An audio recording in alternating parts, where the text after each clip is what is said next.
গোপালের স্বভাব আর বদলালো না মহারাজ। এই বছর শেষ হতে চললো, তবু ঠিকঠাক সময়ে গোপাল রাজসভায় এলো না। এই নিয়ে তো কিছুই বলেন না। ভালো মনে করিয়েছ। আজ গোপাল এলে গোপালকে আচ্ছা করে কথা শোনাবো, তুমি দেখে নিও।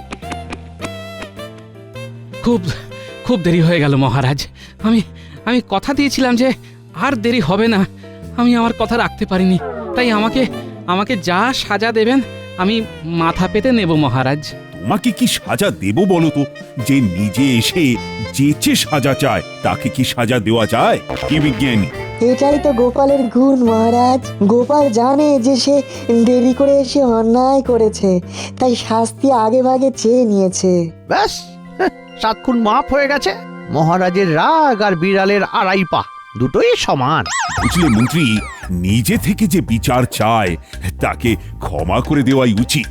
কি বলো? ঠিক আছে মহারাজ, কাল আমিও দেরি করে সভায় এসে ক্ষমা চেয়ে নেব। না না মহারাজ, একদম আমাকে ক্ষমা নয়, আমাকে শাস্তি দিন। আমি শাস্তি চাই। আমাকে শাস্তি না দিলে সবাই ভাববে আপনি আমার প্রতি পক্ষপাতিত্ব করছেন। না না, সে হবে না মহারাজ। আমাকে শাস্তি পেতেই হবে, তবে শাস্তিটা আপনি দেবেন মহারাজ, এই মন্ত্রী মশাই নয়। তুমি তো আমার ধর্ম সংকটে ফেললে গোপাল। আমি তো তোমাকে শাস্তি দিতে চাইছি না। অথচ আমি শাস্তি নিতে চাইছি।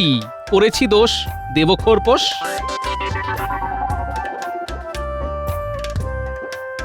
মহারাজ, বাইরে পুঁটি, ন্যাপলা, গুলটে ওরা সব দাঁড়িয়ে আছে। ওরা ভিতরে আসতে চায়। নিশ্চয়ই কিছু বলতে এসেছে। ওদের পাঠিয়ে দাও, শুনি ওরা কি বলে। যথা আজ্ঞা মহারাজ।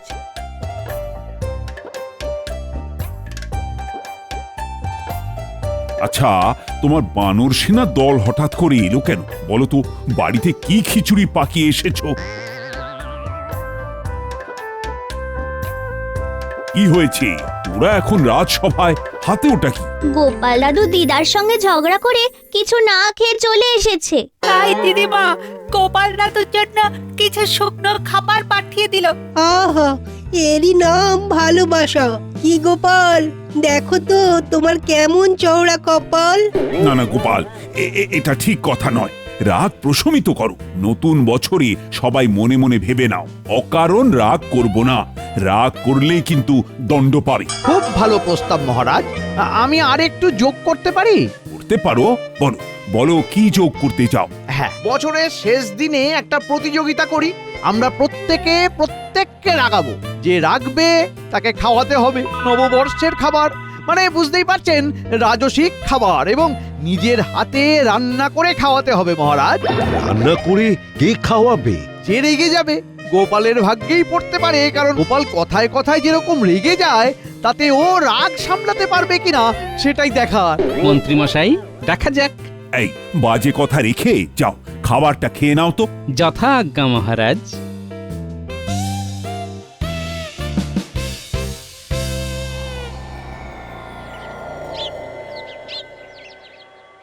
বছরের শেষ দিনে গোপালকে আমি এমন রাগিয়ে দেব যে গোপাল বুঝবে।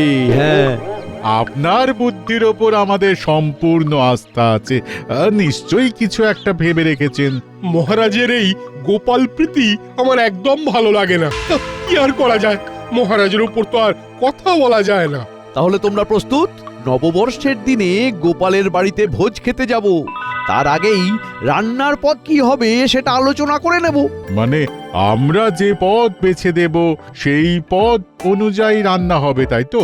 হ্যাঁ, সেটাই হবে। আমরা পালকে থাকবো না চামড়াতে থাকবো সেটা একটুখানি পরিষ্কার করে দিন। পালক নয়, হাসি মুখে খাসি।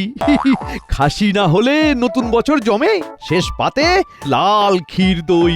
আহা, সেটা তো আগে থেকে না বলে দিলে সেদিনে পাওয়া যাবে না। আমি তো আগে থেকেই বলে দেব। কালই আমি লোক পাঠিয়ে নবদ্বীপের লাল ক্ষীর দই 10 হাঁড়ি বলে দিচ্ছি। ও, তার মানে ওই গোপালের ঘাড় ভেঙে নতুন বছরটা বেশ ভালোই জমবে। একটা প্রবাদ জানো তো?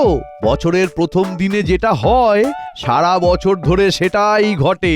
তার মানে বলতে চাইছেন সারা বছর ধরে গোপালের ঘাড় ভেঙে আমাদের ভালোই চলবে। হ্যাঁ, একটা সুযোগ পেয়েছি, গোপালকে চিবিয়ে খাবো। চলো চলো বাড়ি আই, আমাকে পরিকল্পনা করতে হবে তো। চলো।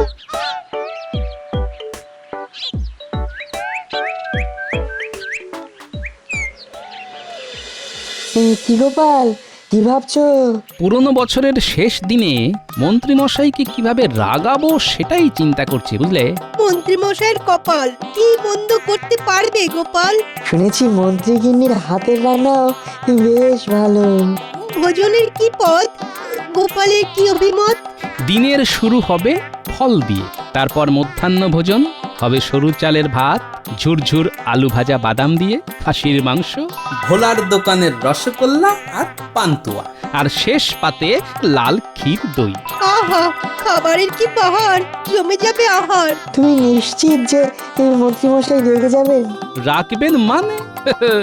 রেগে আগুন আর তেলে বেগুন হয়ে একেবারে পুড়ে যাবেন। তোমরা শুধু দেখে যাও। না হে গোপাল, সন্ধে হয়ে যাবে, আমার আবার অনেক কাজ আছে।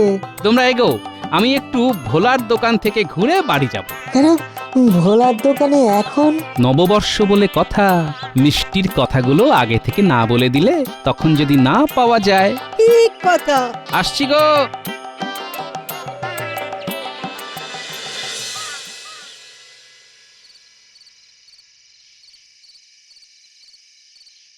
কি গো গোপাল দাদা, কিছু লাগবে নাকি? শোনো, নববর্ষের দিন 4 হাঁড়ি রসগোল্লা, 4 হাঁড়ি পান্তুয়া আর লাল ক্ষীর দই আনবে এবং এনে সোজা মন্ত্রীমশাইয়ের বাড়ি পাঠিয়ে দেবে। আর একটা কাজ তোমায় করতে হবে। কি কাজ?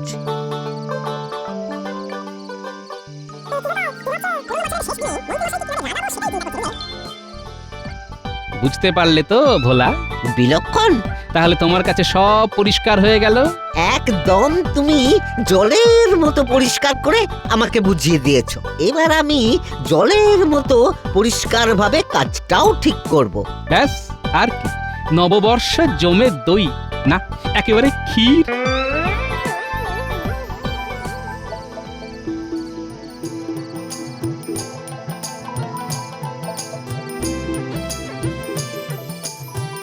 কি গো গিন্নি, এখানে এভাবে দাঁড়িয়ে কেন?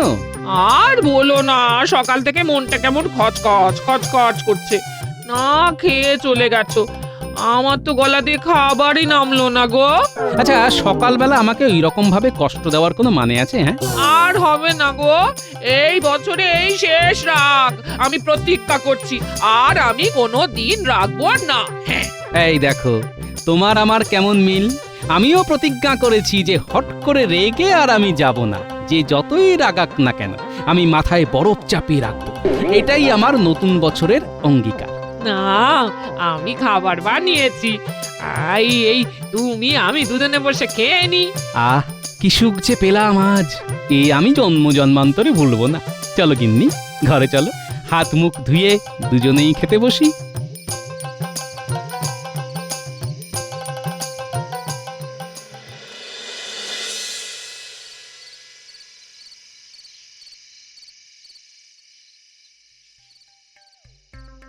আজ খুব আনন্দ হচ্ছে গিন্নি, খুব আনন্দ হচ্ছে। আহা, নববর্ষের প্রথম দিন গোপালের বাড়িতে আমাদের খাওয়ার নিমন্ত্রণ। আহা, কেন গো, হঠাৎ করে গোপাল আমাদের খাওয়াতে যাবে কেন? আরে বাজিতে হেরে যাবে তো। আমাদের তো কথাই হয়েছে যে বাজিতে হেরে গেলে নববর্ষের ভোজ খাওয়াতে হবে। ও, গোপাল হেরে গেলে তোমাদের খাওয়াবে? কি জানো, সেই গাছে কাঁঠাল আর গোফে তিল দেওয়ার মতো ঘটনা। কতবার তো গোপালের পেছনে লাগলে, তোমার তো আর আশ মেটে না। দূর দূর, তুমি একেবারে বেরসিক। কোথায় আমাকে সমর্থন করবে, আমার পাশে দাঁড়াবে, তা না সবসময় আমাকে খুঁচিয়েই যাচ্ছ। দেখো, এবার দেখো, বাজি আমি জিতছি। ঠিক আছে, দেখবো দেখবো। নতুন বছর আসতে তো আর বেশি দেরি নেই। তা বাজিটা কি নিয়ে ধরেছিলে শুনি শুনি? আমাদের কথা হয়েছে যে চৈত্র সংক্রান্তিতে যে রেগে যাবে তাকে খাওয়াতে হবে। আর তুমি তো জানো গোপাল বদরাগী, পান থেকে চুন খসলেই রেগে যায়। আর তুমি আমাকে দেখেছো, 7 চড়ে রা কাটি না। তাই তো এত বিশ্বাসের সঙ্গে বলতে পারছি, জিতটা আমার শুধু সময়ের অপেক্ষা, বুঝলে? আমি অপেক্ষায় থাকলাম। ব্যাস, তোমার কাছে আর আমার কিছু চাওয়ারই নেই। আমরা শুধু সেই দিনকে হাত ধরাধরি করে গিয়ে পেট ভরে খেয়ে আসবো।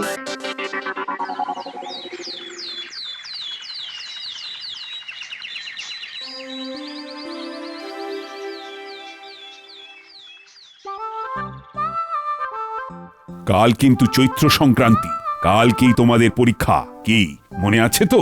আমরা সবাই গোপালের বাড়িতে খেতে যাচ্ছি, এটাই মনে আছে আপাতত। আপাতত নতুন বছরে খাবার খেতে যাচ্ছি, সেটা কার বাড়িতে কাল ঠিক হয়ে যাবে। আমার বাড়িতেও হতে পারে, আপনার বাড়িতেও হতে পারে। আমার ঘরে হবার কোনো সম্ভাবনাই নেই, কারণ আমি রাগী না। আমার মাথা বরফের মতো ঠান্ডা, আর ঠান্ডা মাথায় থাকি বলেই না মহারাজের মন্ত্রী হতে পেরেছি। হ্যাঁ, একদম ঠিক বলেছেন। আপনি এমন মন্ত্রী যে মহারাজের পাশেই ঠিকঠাক দাঁড়াতে পারেননি। মহারাজের পাশে দাঁড়াতে পারি কি না পারি সেটা তো মহারাজ দেখবেন। না না না না না, শুধু মহারাজের একার দায়িত্ব নয়, প্রজাদেরও দায়িত্ব যে তাদের মন্ত্রী কতটা বুদ্ধিমান সেটা জানার। তার মানে গোপাল, তুমি বলতে চাইছো যে আমাদের মন্ত্রী ঠিক ততটা বুদ্ধিমান নন? গোপাল খেলা শুরু করে দিয়েছে আজ থেকেই। মন্ত্রী গোপালের বুদ্ধির কাছে হার মানবেই, এটা আমার বিশ্বাস। দেখা যাক, আর তো মাত্র কয়েক ঘন্টা। বলছি, তোমরা কি আজ থেকেই শুরু করে দিলে? আজ তো মহড়া, কাল যুদ্ধ। আজ হলো মহড়া, কাল মহারণ, পরশু মোদের বর্ষবরণ, আসছে নতুন সন। থাকবো আমি হাসি মুখে, খাবো ছানা বড়া, মন্ত্রী মশাই দেখবে আমায় চোখ করে ছানা বড়া।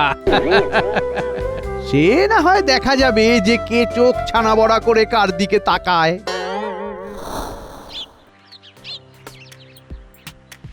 আজ মহড়াটা তো অমীমাংসিত ভাবেই শেষ হলো। মহড়া আর যুদ্ধের মধ্যেই তফাৎ আছে রাজবৈদ্য। আমি তো হাতের তাসই ফেলিনি। কাল সকাল আসুক। ও, তার মানে আপনি হাতের সেরা তাস এখনো ফেলেননি? আরে বাবা, আমি তো মন্ত্রী, আমার মাথায় তো অতিরিক্ত বুদ্ধি আছে বলেই না মহারাজ আমাকে মন্ত্রী করেছেন। সব বুদ্ধি যদি যুদ্ধের মহড়াতেই দিয়ে দিই, তাহলে যুদ্ধের দিন করব কি? হ্যাঁ,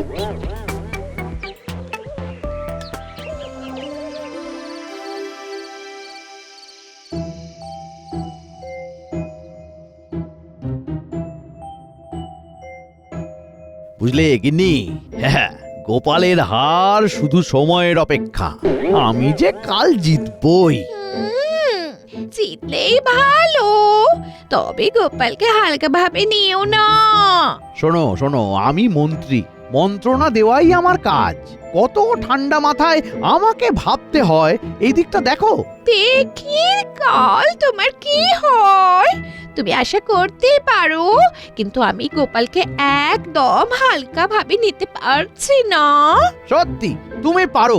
ওই দেখো, একটু রেখে গেলে এরপর তো গোপাল ঝড় যখন আসবে তখন তো সামলাতে পারবে না। তারা বড্ড ভুল হয়ে যাচ্ছে। ঠিক ঠিক ঠিক ঠিক, আর নয় রাগ, শুধু অনুরাগ।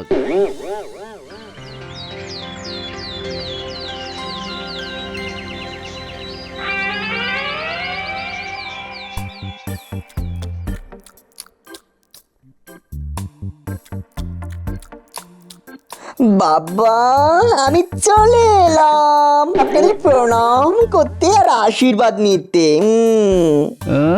একদম মাসের শেষে তুমি এলে বাবা জীবন। না না না, রাগ করা চলবে না। বাহ, চমৎকার! কি সুন্দর চমক দিলে তুমি বাবা জীবন। আমি তো চমকে দিতেই ভালোবাসি, শুধু চমক আর ঠমক, এই নেই আমার জীবন। বাবা, বাবা সোনা। বাহ, তুমি কিরকম শান্ত আছো? তোমার শ্বশুর মশাই একেবারে মাটির মানুষ হয়ে গেছে গো। মানুষটা রাগ একেবারে ত্যাগ করেছে। হ্যাঁ, সত্যি বাবা, আপনি কি করে পারলেন? বড় কিছু পেতে গেলে কিছু তো ত্যাগ করতে হয় বাবা জীবন। বড় কিছু পাওয়া মানে কি বাবা? নববর্ষের ভোজটা মন্ত্রীমশাইয়ের বাড়িতে খাওয়া মা। আমি যদি জিতি তাহলে মন্ত্রীমশাই আমাদের সবাইকে নববর্ষের ভোজ খাওয়াবেন। যদি কেন বাবা, আপনি জিতবেন। সেটা আর বলতে, সেটা আমি জানি। শোনো, তোমাকেও আমার সাথ দিতে হবে। আমি তো আপনাকে সাহায্য করার জন্য বসে আছি। বলুন বাবা, আমাকে কি করতে হবে? শোনো বলছি।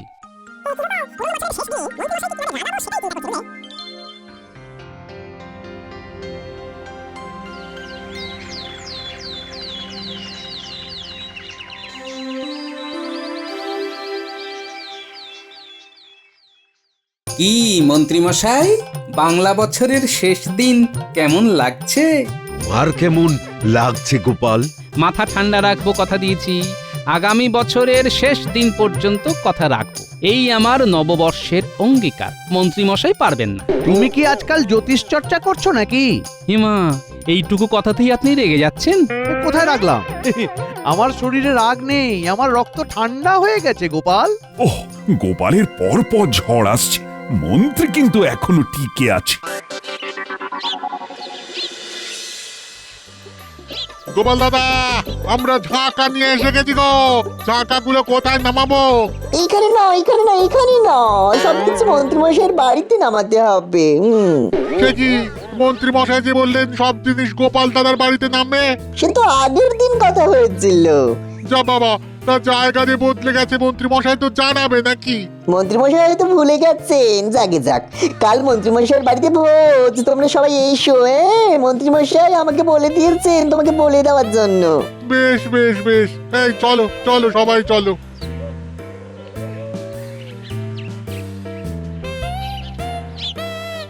বাহ, এবার তো জমবে মজা। মহারাজ, এই ভোলা ময়রা মন্ত্রী মশাইয়ের সঙ্গে দেখা করতে এসেছে। কি কথা বলতে এসেছো বলো? যাও প্রহরী, যাও, তুমি এখন যাও। যথা আজ্ঞা মহারাজ। বলো ভোলা। আজ সকালে আপনার সব ধার বাকি মিটিয়ে দেবার কথা ছিল, আপনি এলেন না। মানে কি বলছো ভোলা?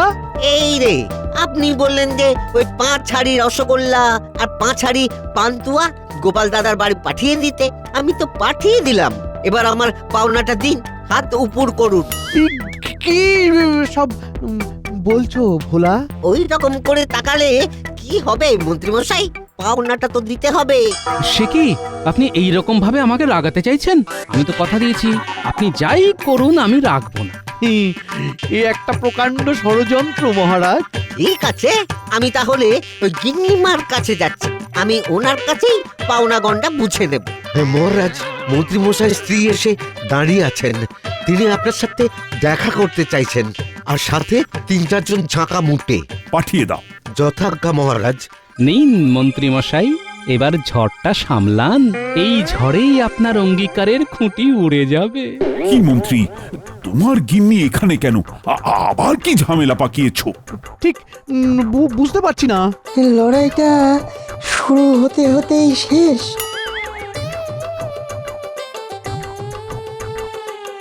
কি হয়েছে মন্ত্রী বউ? এই যে মহারাজ, দেখুন দেখুন, এই ঝাঁকা মুঠিরা আমার বাড়িতে বাজার নামিয়ে বলছে পাওনা দিতে। আপনারা যে ভোজের স্থান পাল্টাবেন আমাদের তো জানা ছিল না। ওই তো গোপাল দাদার জামাই তো পরিষ্কার করে বলে দিল, মন্ত্রী মশাইয়ের বাড়িতে ভোজ হবে, আমরা গরিব মানুষ, আমাদের এরকম হ্যাটা করা উচিত? না না না, একদম নয়। দিন মন্ত্রীমশাই, ওদের পাওনা গন্ডা মিটিয়ে দিন। এই সব ইচ্ছে করে করা ষড়যন্ত্র। ব্যাস, যুদ্ধে হেরে গেলেন, সেই তো রেগে গেলেন। রাগ সামলানো কি চারটিখানি কথা? আমি জানতাম মন্ত্রী তুমি হারবে। গোপালের বুদ্ধির কাছে টেকা ভারী শক্ত। সুতরাং কাল তোমার বাড়িতেই ভোজ। তুমি থাকো তোমার ভোজ নিয়ে, আমি চললাম। ও গিন্নি, আরে তুমি যেও না লক্ষ্মীটি। মারুন দশা। আমার পাওনাটা, আমাদের পাওনাটা। আমি পাগল হয়ে যাব।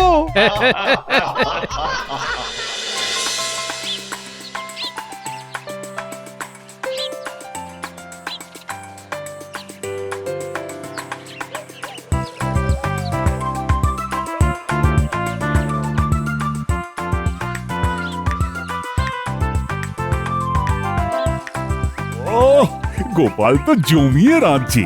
যাও যাও, একটু সাহায্য করো, অন্তত জোগাড়েটা হও।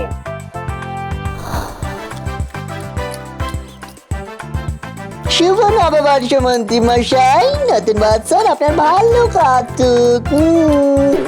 মন্ত্রী মশাই, খুব ভালো খাচ্ছি। বাবা, রান্নাটা যে কি ভালো করেছে। নতুন বছরের প্রথম দিন, তার মানে সারা বছরে মন্ত্রী মশাইয়ের বাড়িতে ভোজ খাবো। আজ খুব আনন্দ হচ্ছে। মন্ত্রী, এই নতুন বছরে একটা শপথ নাও, গোপালের সাথে আর বুদ্ধির খেলায় যেও না, কেমন?